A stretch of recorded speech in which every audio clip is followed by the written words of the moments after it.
Magandang umaga sa pinakamagandang undersecretary sa Malacanang.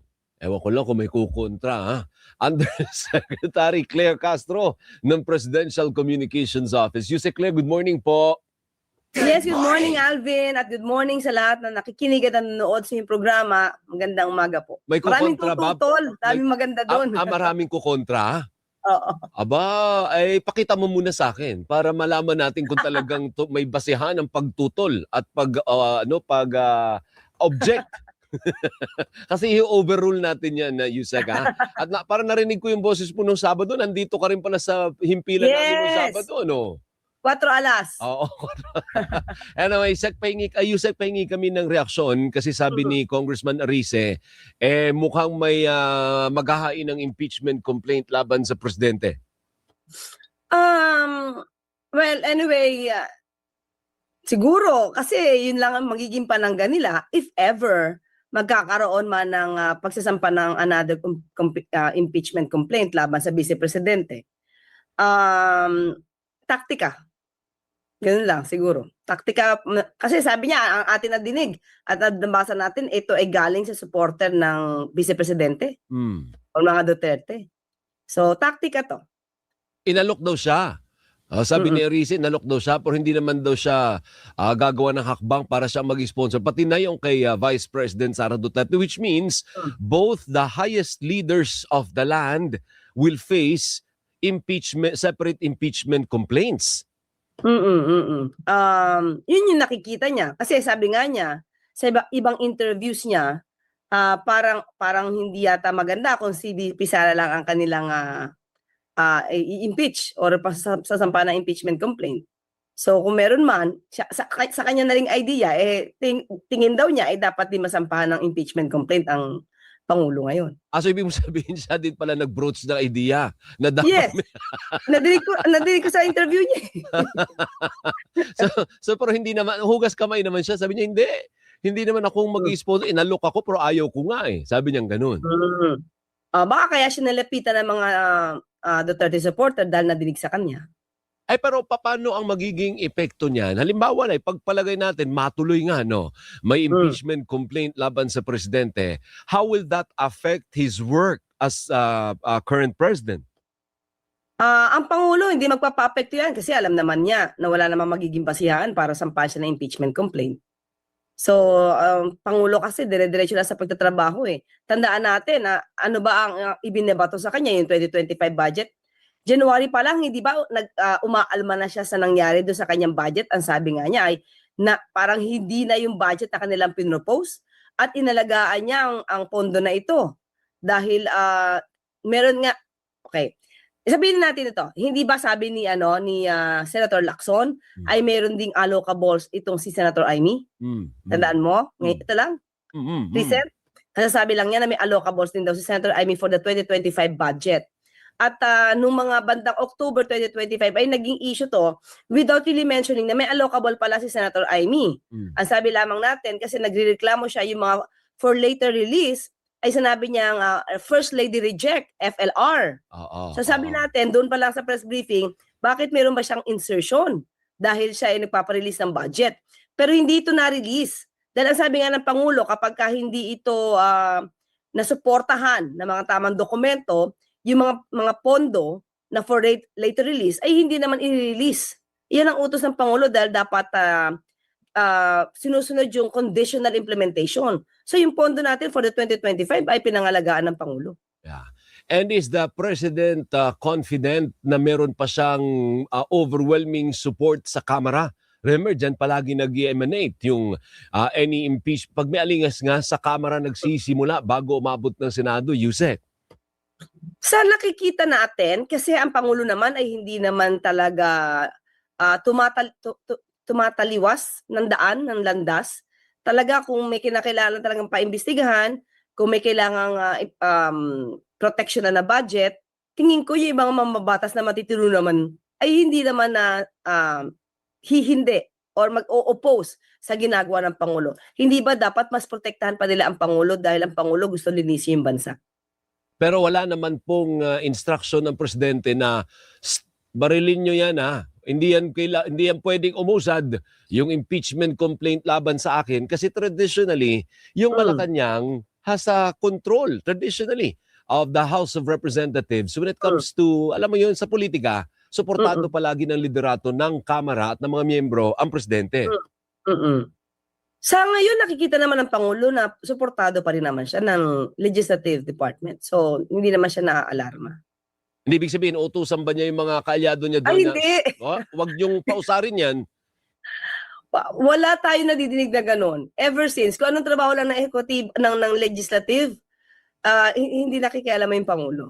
Ibig mo sabihin, Yusek, kung may magfa-file at may mag-sponsor, so be it. Haharapin ng presidente yon, haharapin ng mga abogado niya at ng mga supporters niya dyan sa Kamara kung meron mang impeachment complaint. Kung yun ang proseso, ever since, ang Pangulo naman ay proseso.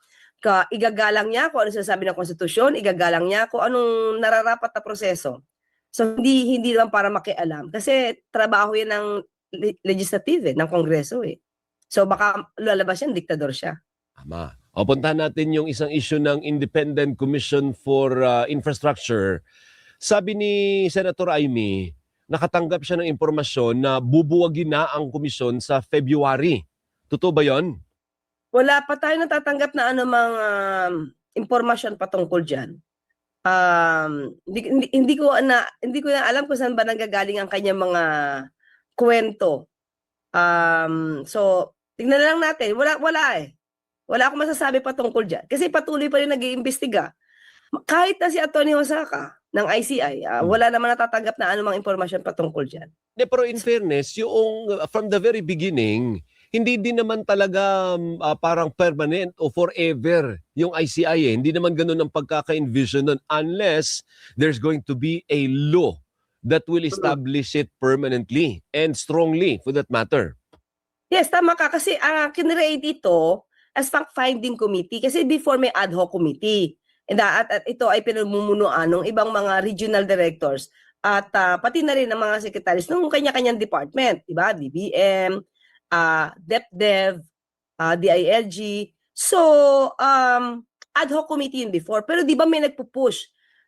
Hindi dapat ad hoc committee lang, kundi independent committee kasi para kung meron mga sangkot na mula sa departamento, especially DPWH, maging malaya yung pag-iimbestiga. Kaya nag-establish, nag-create ang Pangulo ng isang fact-finding committee. Ito nga Independent Commission, ICI. Opo. At maski na si Secretary Babe Singson at dating Commissioner Fajardo, sinabi naman nila na kanilang task ay tapos na.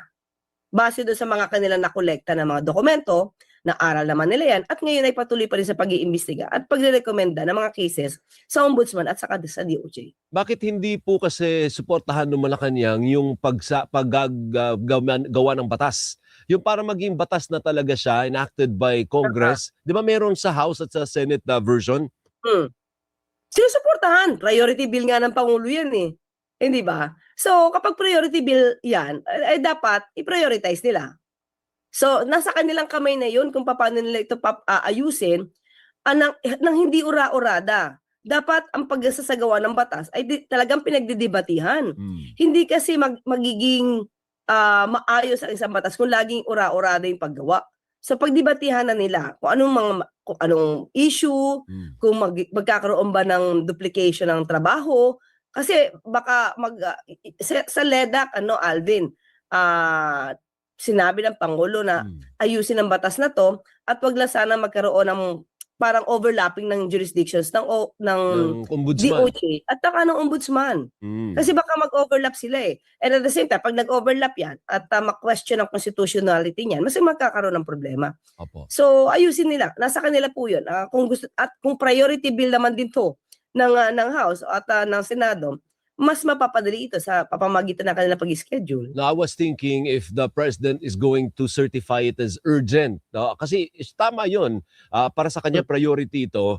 Pero yung may technical process dyan, na kapag sinertify niya as urgent, mas short circuit yung ibang proseso, di ba? Oo, kasi yung mapapabilis yung kanilang mga sesyon, yung kanilang hearing. Pero yun ba yung gusto natin? Kasi kung isa-certify as urgent yan, Alvin, wala pang ngayon, walang gap as of now eh.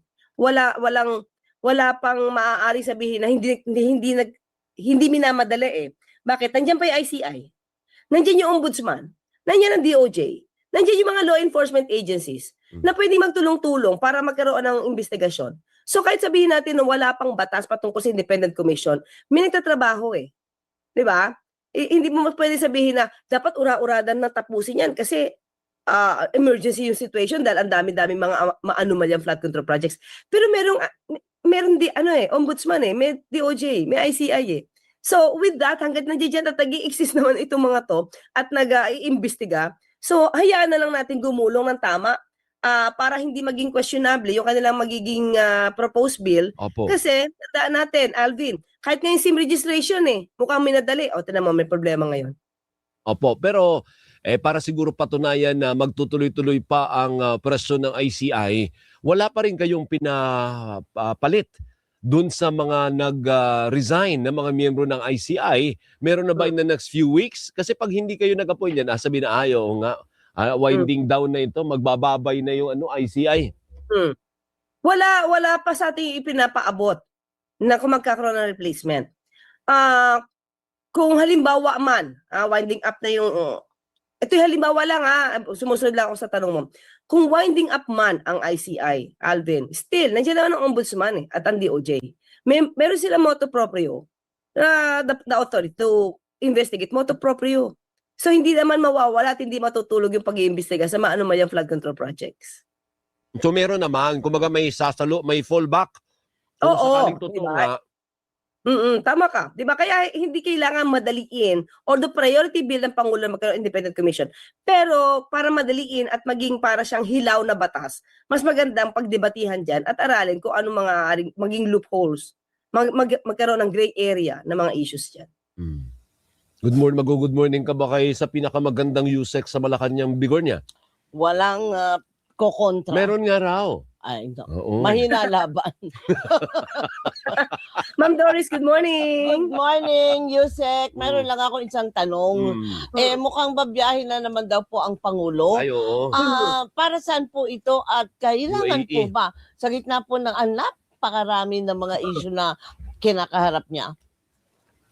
Ito po ay isang working visit at inimbitahan po siya at ng Abu Dhabi, Sheikh Mohammed, teka lang po yung pangalan. Wala sa akin dito. But Hindi ko rin anyway, niya ma-memorize yan. Oo naman. oo. Ito po ay isang magandang magiging daan para magkaroon po ng trade agreement ang UAE at ang Pilipinas. So, pati po yung sa security, magkakaroon din po ng agreement diyan. So maganda po. Pero hayaan ko po sana ang Pangulo na siya ang mag-report in detail if ever pagdating po niya. Kasi ito naman po ay talagang sa ating pong record ay isang araw na buo po siya sa pagtatrabaho doon. Hindi, siguro yung point ng tanong niya, Yusek, is maligalig yung sitwasyon ngayon. Despite that, aalis pa ang presidente. Parang na kumbaga, sulit ba yung pag-alis niya? Baka pagbalik niya, kagulo na. At saka baka sabihin ng mga, alam mo na, mga marites, kita mo na, tumatakas na naman siya. Yung ganyan ba, alam mo naman ang tataba ng utak di ba? Naku, ang pagpunta po sa UAE, hindi po ito pagtakas. Kasi talagang kailangan po pumunta dito dahil meron pong agreement, 2 agreement po ang pipirmahan po dito. At inimbita po siya dito para nga po pag-usapan ito. At ito po hindi pang sarili. Hindi para sarili, para i-promote yung sarili niya, kundi po i-promote ang Pilipinas at maging maganda po ang maging sitwasyon ng mga agreement ito para sa mga Pilipino po. Kasi trade agreement din po ang pag-uusapan dito. Okay. Ma'am, meron na lang ako isang katanungan kasi meron akong nakita. Dami mo naman tanong. Nakita ko yung pinakamagandang Yusek Nakita ko sa isang post kagabi, may kasal po ng ganap.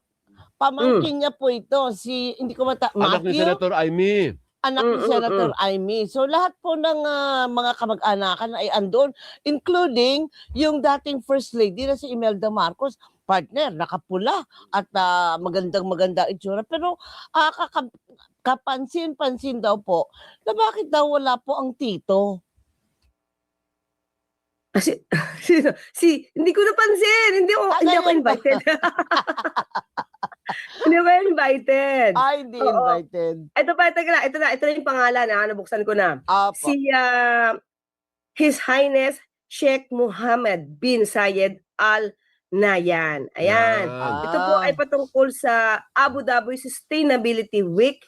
Mm-mm. Ayan. Hindi, So, yung point- kailangan po talagang pumunta ang Pangulo dyan at hindi po to pwedeng hindi atinan ng ating Matagal na Pangulo. po na oohan yan. Commitment na. Mm-mm. Yusek. Ito po yung sinasabi nating pag-uusapan yung Free Trade Agreement, Comprehensive Economic Partnership Agreement o CEPA between the Philippines and UAE, pati po Memorandum of Understanding on Defense Cooperation. So, hindi po talaga pwedeng hindi puntahan to ng Pangulo. Hindi, yung point ni Doris dun sa tanong niya about sa kasal is siguro yung relationship ng presidente at nung kapatid niyang si Senador Amy mukhang lalo pang lumala. Mukhang hindi, kasi kung otherwise, di nandun ka dapat. Nandun ka mo lahat ng mga, pati anak niya nandun. Although, yun nga, in Yung mga fair, pinsan. andito yung mga magpipinsan Yan. kompleto. Ganon siguro ang tanong, Yusek, lalo ba lumala ang relationship ng presidente sa kanyang kapatid?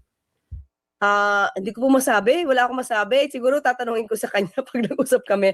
Pero sa Pangulo po ito, ang nakikita po natin sa Pangulo, Opo. wala po talaga siyang sinasabing anumang negatibo sa kanyang kapatid. Kahit sa tingin ko nasasaktan siya sa mga walang kakwenta-kwenta at walang kabase-basehang istorya ni Senator Amy laban sa Pangulo. Okay. Pero hindi pa rin siya pinapatulan. Hanggang dyan na muna si Yusek, baka maano siya maalanganin siya eh. Hindi naman siya sabi, hindi ka naman kamag-anak, comment ka ng comment. Thank you, Yusek. Mabuhay ka. Maraming salamat, Okay, maraming salamat, Alvin. Maraming salamat, Ma'am Doris. Thank At sa lahat you. na nakikitanood sa atin. Mabuhay Maraming po ka. Si salamat. Undersecretary Claire Castro po yan ng Presidential Communications Office. Radyo Patrol, Balita alas 7 sa pagbabalik ng Gising Pilipinas Pilipinas! Energy!